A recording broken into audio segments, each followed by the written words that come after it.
Time is precious. Let's jump in. Follow all the steps. In the first step, access control panel. Next, choose programs and features. Now, click View installed updates. In the next step, locate Windows Server in list. After that, right-click Windows Server, then pick Uninstall option. In the next step, follow screen prompts. Now, affirm removal requests. Next, await completion. In the next step, inspect programs and features list. Next, confirm Windows Server is gone.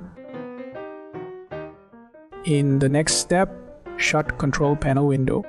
After that, ensure system is stable. You are good to go.